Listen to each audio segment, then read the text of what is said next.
नमस्कार दोस्तों, मैं अमन जैन एक बार फिर से आपका हमारे YouTube चैनल पर हार्दिक स्वागत करते हैं। नमस्कार दोस्तों, मैं अमन जैन एक बार फिर से आपका हमारी YouTube चैनल पर हार्दिक स्वागत करते हैं। चलिए दोस्तों, आज हम जानते हैं कक्षा 10वीं के सामाजिक विज्ञान से संबंधित कुछ महत्वपूर्ण प्रश्नों के बारे में, जो भूगोल के अंतर्गत जल संसाधन अध्याय से लिए गए हैं। जल संसाधन अध्याय से काफ़ी महत्वपूर्ण प्रश्न NCERT बोर्ड के द्वारा पूछे जाते हैं। तो चलिए शुरू। आज हम जानते हैं जल संसाधन अध्याय से कुछ महत्वपूर्ण प्रश्नों के बारे में, जो कक्षा 10वीं की दृष्टि से उपयोगी हैं और NCERT बोर्ड के द्वारा पूछे जाते हैं। चलिए, पहला क्वेश्चन है, पृथ्वी का 3/4 धरातल जल से ढका हुआ है। यानी कि क्वेश्चन पेपर में आता है पृथ्वी का कितने प्रतिशत भाग जल से ढका हुआ है। तो इसका आंसर क्या होगा? 3/4 भाग। यानी कि 3/4 भाग जो होता है पृथ्वी का जल से घिरा हुआ है। जल एक नवीकरणीय योग्य संसाधन माना जाता है।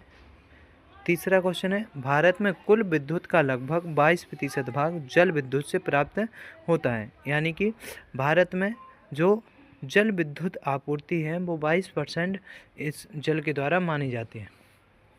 JJM का पूर्ण नाम या पूरा नाम जल जीवन मिशन होता है।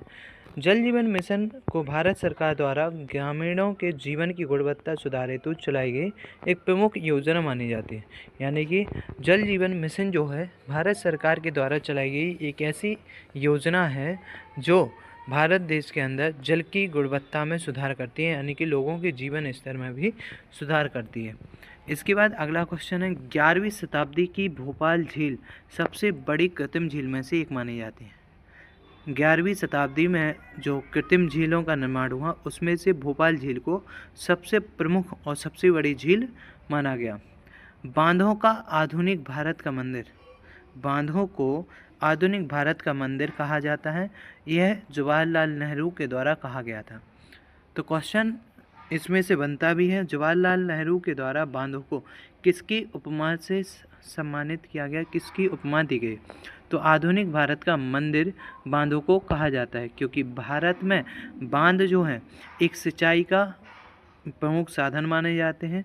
क्योंकि भारतीय वर्षा मानसून पर आधारित होती है, इसलिए भारत में बांधों का महत्व विशेष हो जाता है, क्योंकि किसानों को सिंचाई के लिए प्रमुख जो जल प्रदान होता है वो बांधों के द्वारा होता है। भारत देश के अंदर कई सारे बांध बनाए जा चुके हैं, जिसमें से प्रमुख है सरदार सरोवर बांध, जो कि महाराष्ट्र, गुजरात, मध्य प्रदेश, राजस्थान जैसे राज्यों को लाभ पहुंचाता है।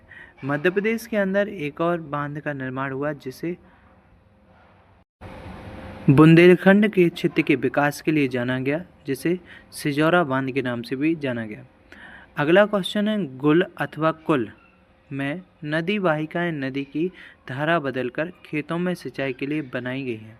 गुल अथवा कुल, यह दोनों पश्चिमी हिमालय की जो नदियां होती हैं उनकी धाराओं को बदल दिया गया और उनका प्रयोग खेतों में सिंचाई के लिए किया गया। खादिन राजस्थान में छत पर वर्षा जंगल करने की एक परंपरागत तकनीक मानी जाती है। यानी कि राजस्थान में पानी की कमी अधिक होती है, जिस कारण से वहाँ पर लोग अपनी छतों पर से पानी को संग्रह करते हैं और उस संग्रह करने की पद्धति को खादिन नाम से भी जाना जाता है। राजस्थान के कुछ क्षेत्रों में खादिन को ही जोहड़ कहते हैं, यानी कि खादिन का दूसरा नाम जोहड़ भी कहा जाता है। टांका राजस्थान में वर्षा जल को टैंक बनाकर जल संग्रह किया जाता है। यानी कि टांका भी राजस्थान में वर्षा जल संग्रह करने की एक प्रमुख विधि या फिर तरीका माना जाता है। पालर पानी, वर्षा जल को ही पालर पानी कहा जाता है। यानी कि पानी को मुख्य रूप से 3 भागों में बांटा जाता है, जिसमें पहला पालर पानी, दूसरा रेजानी पानी होता है। तो अगला क्वेश्चन है, चेरापूंजी और मासिन राम विश्व के सबसे अधिक वर्षा वाले क्षेत्र हैं। यानी कि विश्व में इन दोनों क्षेत्रों में सबसे अधिक वर्षा होती है। उत्कृष्ट जल संग्रह तंत्र इलाहाबाद में बनाया गया। इल्तुतमिश ने दिल्ली के सीरी फोर्ट क्षेत्र में जल की सप्लाई के लिए हौज खास बनवाए थे। यानी कि हौज का मतलब है बड़ी बड़ी हौदियाँ। इन हौज का निर्माण वहाँ पे किया गया था। हौज खास एक विशिष्ट तालाब को कहते हैं, यानी कि एक तालाब के आकार का जो हौज होता है, ठीक है, उसे कहा जाता है। दामोदर नदी को भारत की शोक नदी के नाम से भी जाना जाता है। दामोदर नदी भारत की एक शोक नदी भी कहलाती है।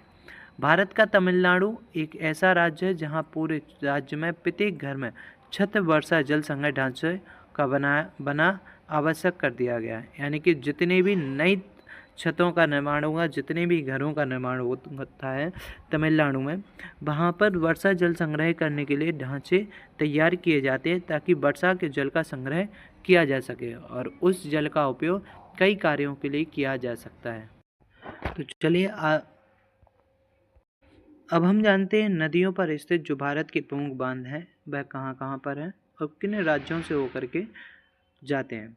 तो पहला है सरदार सरोवर बांध, जो कि नर्मदा नदी पर बना हुआ है और यह गुजरात में है। हीराकुंड बांध महानदी पर बना हुआ है और यह उड़ीसा का प्रमुख बांध माना जाता है। नागार्जुन सागर बांध कृष्णा नदी आंध्र प्रदेश में बना हुआ है। भाखड़ा नागल बांध सतलज हिमाचल नदी पर बना हुआ है। गांधी सागर बांध चंबल नदी पर है जो कि मध्य प्रदेश में है।